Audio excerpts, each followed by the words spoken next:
dootoo ko defati de yow yaa libéré terroriste yi commando yi ak force spéciale yi moo tax toj nañu Sénégal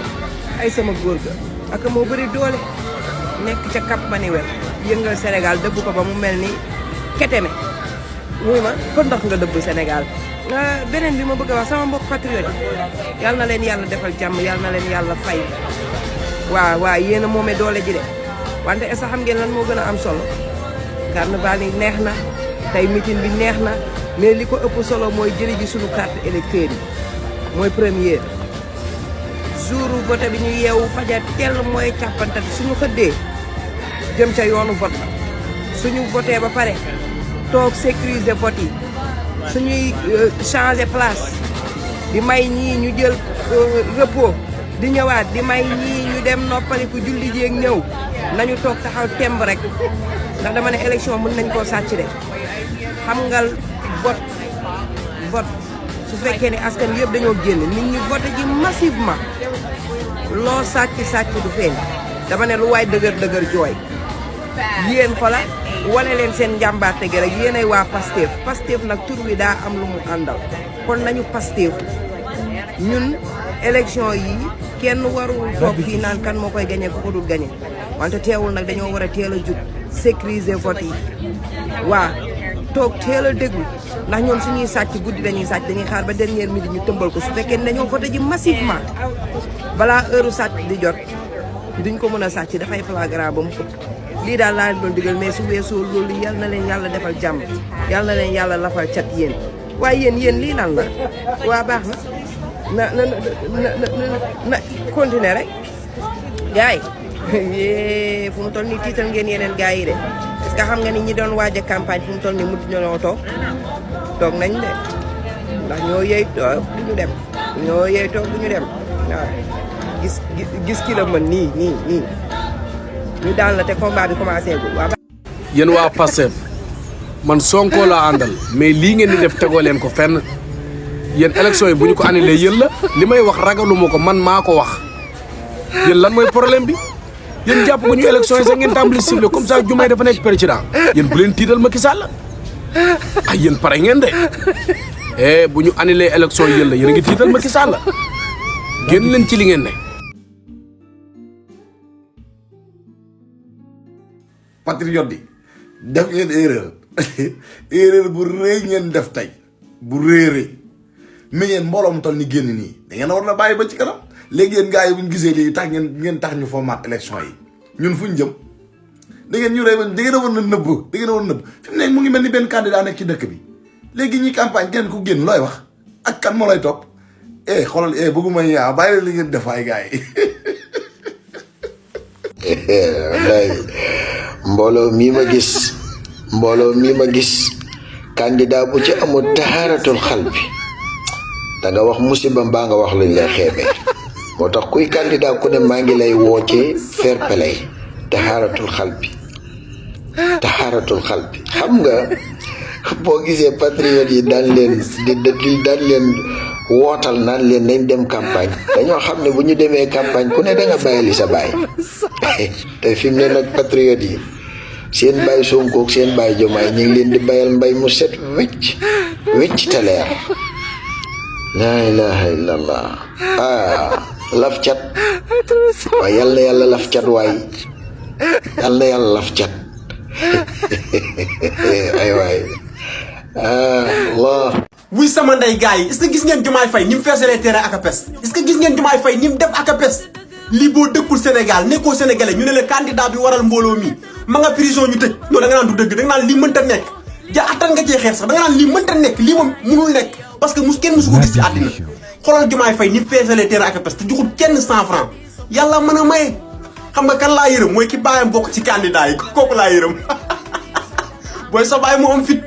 dañuy waxtaan rek mais yow sa baay bu xëyee gàddu ñetti oto ay garde corps mu wër ko mu ne day laaj réew mi yow ay ree du la jàpp doo ko jàppee comédien quoi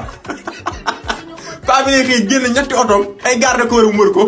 muy financé ay millions day laaj réew mi kii tëdd prison di feesal lu mu woote xale yi am 5 ans Sénégal sax boo leen laajee ñu ne la Diomaye gagné élection yi may leen ma Diomaye Faye ay kër yu bëree bari ak Ousmane Sonko ñii duñ nit campagne ba tàmbali na fii fees na masha Allah laf cat doole doxul jàmm mais man li nekk di travailler sama bopp bi xalaatoo leen ko de mais bis bi nga xamante ni Diomaye dafa war a génn ak Sonko rek war a def convoi ful boobu noonu xalaatoo leen ko mais état da kay xalaat waaw wow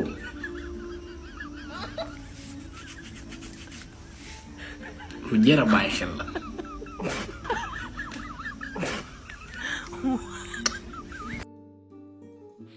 asalaamaaleykum ginnaaw nuyoo beeg ziar bi waalo gi leen di bëgg di nuyu sëñ Macky nii nga tasoon seen parti ñii nga diisu duroon seen parti ñii nga saccagé woon seen permanence ñii nga jëloon seen leader ci kaso bi ke nga jël ci kaso bi tànn Bassirou Diomaye Faye mu sunu candidat gis ngeen li ko topp gis nga Parcelles Assainies bu sa candidat dëkk ni mu mel sëñ Macky mën nga tas parti mën nga def lépp waaye xool doomu aadama muy mënoo ko dindi si nit déedéet bu gudd nag moo gën bu gàtt sëñ Macky jaar ci buntu mag bi moo gën ñu lay xaj-xajal si fenêtre bu ndaw bi sëñ Macky dem jot na xam nga ni lii bu ko ndu international bi tegee bët nga xam ni yow pare nga jeexal nga kon lu des dem ngir yàlla bul saboté élection yi bàyyil suñu élection nan la ko defee woon 2012 Sénégal jëm kanam Macky bye bye. asalaamaaleykum wa rahmatullah mbokk waa Pastef yi patriote yi campagne bi door na macha allah yàlla buñ si cat dugg yal na yàlla lafal cat yàlla taxaw bu baax coalition bi gën koo ubbi ba ñeneen ñëwaat incha allah ba premier tour benn bi mu nekk benn yoon yàlla def lu raw suñu njort ñu am ko ci premier tour bi incha allah waaye tamit dafa doon benn njàngat rek ma gis ni évidemment comme li ñuy wax bu fekkoon ni Macky démocrate la wala lim doon wër di wax di jooy tax mu aj élection yi bëgg élection yu transparence am ci justice am ci li mu fi wax yëpp tey jii moo ngi encore une fois bu amoon élégance républicaine dafay bàyyi Diomaye Faye comme candidat ni ki ñeneen ñi mu wàcc sur le terrain waaye nag dañuy waan lépp lu am lu ne rek parce que gàllankoor yi am ci Pastef nañ koy jàppe toujours ay ngëneel parce que dafa mel ni yiw la ci li nga xamante ni mooy suñuy bëgg-bëgg ak niñ ko war a mën a amee donc nañ ci sant yàlla quel que soit fa comme ni ko Ousmane Sonko ko waxee rek bu neexee yàlla subhanahu wa taala la bu naqaree yàlla subhanahu wa taala la te lépp lu yàlla def lu ne rek daf ci am ngëneel lu tax mu def ko dina def loo doomu aadama mu def jàpp ni lam ci jublu mbégtey boppam la wala bëgg-bëgg boppam la fekk ne ni yàlla daf ko jaarale juste rek pour que mission bi war a am ci anam yi nga xamante noonu la ko bëggee ba tax na dama jàpp ni sax pour plus de sécurité pour Diomaye Faye waaye buñ ko génnewul sax baax na nañu ko téyel foofu rek nañu ko téyel foofu parce que la ko fay jël si dina yegg si incha allah bu boobaa mu nekk plus donc en sécurité parce que lu ne mën na am mën nañ ko sax bàyyi fexeel ko après ci ginnaaw leneen ak leneen am fi donc ñii toll nañ foo xamante ni boo gisee meetingu APS bi tey jii la fa taxaw ci ay doomu aadama la fa ñëw ci ay nit jóge fu nekk ku si nekk yow yaa mobiliser sa bopp pour fexe ba rek doo uute donc campagne bi démarrage bi depuis 8 heures ci suba ëpp na ko sax 6 heures du matin nit ñaa ngi cité kër góor gi ba fi ñuy wax ak yow nii moo ngi fees dell terrain APS muy wane ne rek loolu déjà Diomaye bañ a ñëw campagne bi ñoo ngi koy def léegi kay li ñuy ñaan bu fekkee ne Macky Sall loolu mooy yéeneem nga la waaye nañu ko fa téyel 10 jours fii ak 24 mars soreetut parce que jàpp naa ni sax ci foofu mu nekk la ëpp sécurité que bu génnee parce que lii nag wax dëgg yàlla lu tiital nit la lu tiitali ay nañ gis nañ ay yenn waa Amadou Baye commencé di taal ay pneu pour empêcher ba réussite bi am donc loolu yëpp pour dire que ni ces gens-là sont capables donc de tout maintenant pour même plus de sécurité de Diomaye man je suis d'avis que ni ñu bàyyi ko foofu fii ak le 24 parce que moom mu génn ak mu bañ a génn ci yem li nit ñi war a yëg war ko def nekk na ci ñoom ba pare te incha allah niñ ko amee leen Ndakaaru nañ ko amee la ci gox-goxaat yépp lawal ko ba ci village yi na mouvement yu mel ni di am fépp ñu gën di sensibiliser gën di yee mag ñi surtout boole leen ci les grands électeurs mag ñi nga xamante ni am nañ expérience de vote nañ leen ci boole davantage bu ñu bàyyi kenn bu ñu xeeb ten mais également plus de vigilance bu ñu xoloo ci suñu biir bu ñu xeexante xër gi nag dina am mais xër googu aussi ngëneen la rek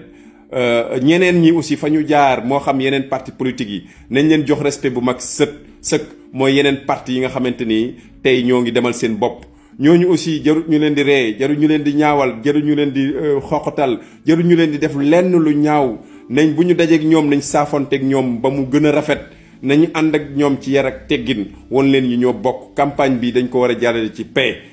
war ko jàllale ci jàmm war ko gañe ci jàmm donc bu ñu ko dara yàqal bu ñu bokk ci ñu koy yàq fu ñu gisee ñuy yàq nañu fexe ba indi fa ndafar donc je pense que loolu moo nekk ko encore comportement bu ñu war a mën a am hauteur bu ñu war a mën a am dépassement bu ñu war a am même bu ñu tooñee sax gis ñu ñuy tooñ ñu ñuy provoquer ne répondons pas aux provocations nit ñi provoquer dañuy wax leneen bu ñu leen tontu bu ñu leen wuyu nañu continuer gëm lañu gëm taxaw fi ñu taxaw jaar suñu yoonu bopp donc loolu laa ni woon naa ko yëkkati encore une fois te mu bañ a naxari kenn le fait que Diomaye Faye bàyyiwuñ ko ba léegi nañ jàpp ni ngëneel la ci moom nañ jàpp ni ngëneel la sante ko yàlla subhanahu wa taala gëm ni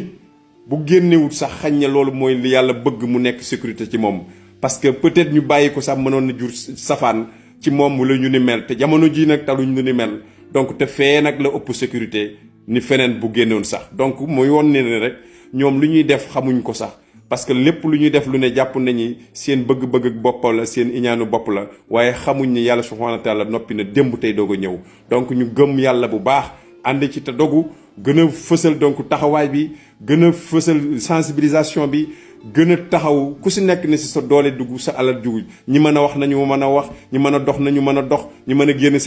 seen alal lépp lu ci waay def rek na def ni defuma ko parce que simplement dama am lu may séntu na ko def ndax yàlla tax ngir changement bi ñu bëgg am ngir projet bi donc nekk réussite wasalaamaaleykum wa rahmatullah gërëm naa leen sant naa leen ku mën a partager nag fu mu mën a yem rek na neex incha allah